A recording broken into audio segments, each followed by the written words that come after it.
अस्सलाम वालेकुम एवरीवन। तो आज हम बना रहे हैं गंदम के आटे के लड्डू। और जिसके लिए ये मैंने बीज लिए हैं और इन्हें थोड़ा सा भून लेते हैं। अच्छा, तो ये रात का टाइम है, तो अभी मेरे पास कोई ड्राई फ्रूट भी अवेलेबल नहीं है, इसीलिए ये सिर्फ मैंने सूरजमुखी के बीज लिए हैं। सनफ्लावर भी जिसे कहते हैं, ये मैंने लिए हैं। और अभी इसी कढ़ाई में हम ये जो जिसे रोटी बनाते हैं वो आटा छान के मैं इसमें डाल लेती हूँ। ये बहुत मज़े के बहुत टेस्टी लड्डू बनते हैं। तो सारा आटा भी हम छान लेते हैं। और ये मेरे पास थोड़ी सी किशमिश पड़ी थी, ये भी मैंने इसमें डाल ली है। और ड्राई फ्रूट आप अपनी टेस्ट के अपनी मर्ज़ी के हिसाब से डाल सकते हैं। जो भी ड्राई फ्रूट आप लोगों को अच्छे लगते हैं वो डाल सकते हैं। तो ये मैंने एक कटोरी भर के ये लिया है गंदम का आटा। तो अभी हम इसे इस कढ़ाई में ट्रांसफ़र कर लेते हैं।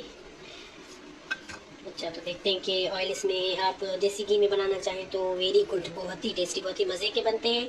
अगर आप ऑयल में बनाना चाहें तो वो भी सही है, वो भी अच्छे बन जाते हैं।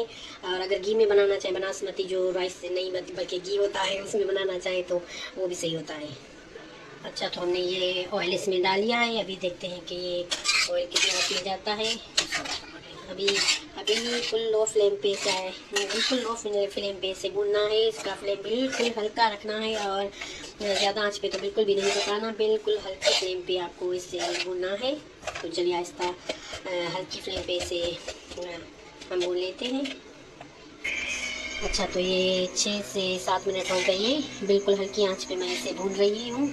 और जो मैंने एक कटोरी भर के ली थी आटे की, तो आधी कटोरी हमें ऑयल की लगी है। तो ऑयल इतना डालना है कि जैसे ये आपस में जुड़ जाएं, ऐसे मुट्ठी में लेकर ना जैसे लड्डू बनाए तो वो बन जाए, ऑयल इतना डालना है।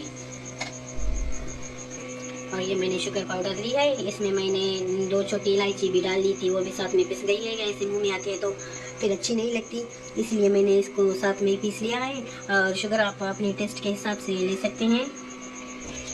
अच्छा, तो अभी बहुत मज़े की खुशबुएँ इसमें से आ रही हैं। और एक बात मैं आप लोगों को बता दूं कि ये बिल्कुल भी इसे छोड़ना नहीं, ये लगातार हिलाते जाना है, इसे चलाते जाना है। नहीं तो ये नीचे से ब्लैक ब्लैक हो जाएगा, बहुत जल्दी से ये ब्लैक हो जाता है नीचे से। तो फिर टेस्ट इसका जो है ना वो अच्छा नहीं होता, नहीं आता। जैसे जल जाता है तो फिर जलने का टेस्ट आता है इसमें से। तो लगातार आपको ये चलाते जाना है। तो देखिए ये इसका गोल्डन सा बहुत प्यारा सा कलर आ गया है और बहुत इसमें से अच्छी खुशबुएं भी आ रही हैं। जैसे ये आटा खुशबू छोड़ने लगे और गोल्डन हो जाए तो समझ लीजिए कि ये पक गया है। और जैसे ये आहिस्ता आहिस्ता हल्की आंच पे जैसे पकाना है, तो इसे ऐसे प्रेस करते भी जाना है, क्योंकि इसमें से ये हल्की सी जो गुठलियाँ होती हैं ना वो बन जाती हैं। वैसे छाना हुआ तो आटा था, फिर भी इसमें गुठलियाँ बन जाती हैं। तो अभी ये जो है इसका गोल्डन सा बहुत प्यारा सा कलर आ गया है। तो अभी मैं इसका चूल्हा बंद कर लेती हूँ। अच्छा, तो अभी दूसरे बाउल में हम ट्रांसफ़र कर लेते हैं, क्योंकि ये अभी गर्म है तो इसमें और भी इसका कलर जो है तेज़ हो जाएगा। तो अभी इस बाउल में हम ट्रांसफ़र कर लेते हैं। तो अभी हमने इसमें चीनी वगैरह नहीं डाली, अभी इसमें ट्रांसफ़र कर लेते हैं। जब ये थोड़ा सा हल्का सा ठंडा हो जाए, बिल्कुल भी ठंडा नहीं करना, हल्का सा जैसे ठंडा हो जाए, जैसे हाथ हम लगा सकें, इसे टच कर सकें, तो इसी स्टेज पे हम इसके लड्डू बनाना शुरू करेंगे। तो अभी हमने इसमें ट्रांसफ़र कर लिया है। तो ये जो हमारी किशमिश वगैरह है ये इसमें डाल लेते हैं अभी। और ड्राई फ्रूट आप अपनी टेस्ट के हिसाब से लीजिए, ये हम इसमें डाल के मिक्स कर लेते हैं। अभी हमने ये जो हमारी शुगर है ये अभी पड़ी हुई है, ये हमने नहीं डाली, अभी थोड़ी देर के बाद डालनी है। जैसे थोड़ा सा हल्का सा ये जो है ठंडा हो जाए, ये आटा बहुत ज़्यादा गर्म होता है। तो आप ऑयल में बना सकते हैं, घी में बना सकते हैं, देसी घी में, तो बहुत टेस्टी बहुत मज़े का बनता है ये लड्डू बनते हैं। तो तकरीबन हम इसे 4 से 5 मिनट तक के छोड़ देते हैं, ताकि ये थोड़ा सा हल्का सा ठंडा हो जाए। अभी टच इसमें इसे हाथ नहीं कर सकते क्योंकि ये बहुत ज़्यादा गर्म है। थोड़ी देर हम इसे छोड़ देते हैं, फिर हम इसके लड्डू बनाते हैं। अच्छा, तो ये मैंने थोड़ी सी काली मिर्च भी ली है पिसी हुई, ये भी इसमें डाल लेती हूँ। अगर आप बच्चों के लिए बना रही हैं तो काली मिर्च को आप स्किप भी कर सकती हैं। वैसे ये सर्दियों में बहुत टेस्टी बहुत मज़े के लड्डू बनते हैं, बहुत हेल्दी होते हैं। तो ये थोड़े से ठंडे हो जाएं तो अभी हम इसे बनाना शुरू करते हैं।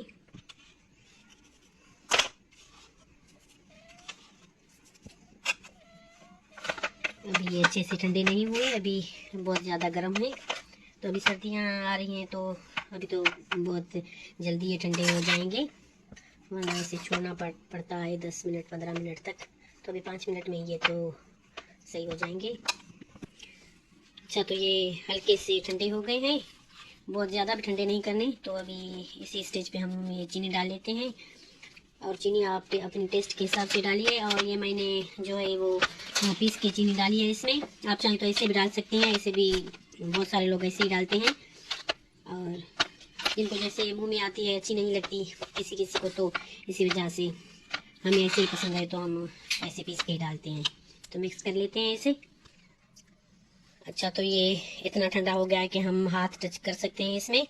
तो आप चाहें तो ऐसे हाथ की मदद से ऐसे लड्डू बना सकती हैं। और अगर ऐसे नहीं तो कोई कपड़ा वगैरह मलमल का जो होता है वो कपड़ा वगैरह लेकर आप, जैसे थोड़े से गर्म होते हैं, आप हाथ नहीं डाल सकते तो ऐसे करके भी आप लड्डू बना सकते हैं। और गरम गरम में शुगर नहीं डालनी, मेल्ट हो जाएगी तो वो बिल्कुल भी अच्छी नहीं लगती। तो ये देख लें, ये सारे लड्डू हम ऐसे बना लेंगे।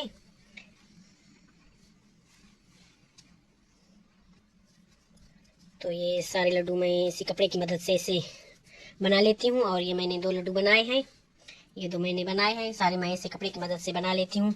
और ये कपड़े का दूसरा फ़ायदा भी होता है कि ये जो इसमें ज़्यादा घी वगैरह ऑयल होता है तो वो भी बाहर निकल आता है, निचोड़ के वो भी, जैसे हम इसे निचोड़ते हैं तो वो भी बाहर निकल आता है। तो ये देखें, ये कितने हमारे मज़े के लड्डू बन के तैयार हो गए हैं। ये चलिए तो सारे मैं बना लेती हूँ। अच्छा, तो ये मैंने सारे लड्डू बनाकर तैयार कर लिए हैं। और 1 कटोरी मैंने ये वाली ली थी आटे की, और ये हाफ कटोरी मैंने ली थी शुगर की। तो ये शुगर इतनी बच गई है, अभी मैंने इतनी ज़्यादा नहीं डाली इसमें, ये टेस्ट के हिसाब से बिल्कुल सही डाली है। और ये देखें कि बहुत मज़े के, बहुत लजीज हमारे लड्डू बन के तैयार हो गए हैं। आटे के लड्डू, कोई भी चीज़ बाहर से लाने की कोई ज़रूरत नहीं पड़ती, जो घर में चीज़ें होती हैं उसी में से ये बन जाते हैं, सिर्फ शुगर, घी और आटे के। ये बहुत मज़े के लड्डू बन के तैयार हो जाते हैं। और 1 कटोरी से मेरे तकरीबन ये 15 लड्डू बन के तैयार हो गए हैं। और ये आप फ्रीज़ भी कर सकती हैं, फ्रीज़ नहीं सॉरी, ये आप स्टोर भी कर सकती हैं। ये बना के आप 10 दिन 12 दिन 15 दिन तक 20 दिन तक आप ये स्टोर कर सकती हैं। वैसे तो ये स्टोर कोई भी नहीं करने देगा, जैसे आप बनाती जाएंगी तो जल्दी से ये ख़त्म हो जाएंगे और बनाते बनाते खाते जाएंगे। अभी मैं भी बना रही थी तो मेरे हस्बैंड खाते जा रहे थे, तो 3 से 4 लड्डू तो उसने खा लिए हैं। अभी जैसे मैं बनाती जा रही थी तो वो खाते जा रहे थे, तो ऐसे ही ख़त्म हो जाते हैं। तो ये बहुत टेस्टी, बहुत मज़े के लड्डू हमारे बनके तैयार हो गए हैं। आटे के लड्डू हैं हमारे, आप भी ज़रूर ट्राई कीजिए और फिर मुझे कमेंट में बताएं कि ये कैसे बने हैं। बहुत लजीज, बहुत मज़े के बनते हैं। तो मुझे दीजिए इजाज़त, अल्लाह हाफिज़।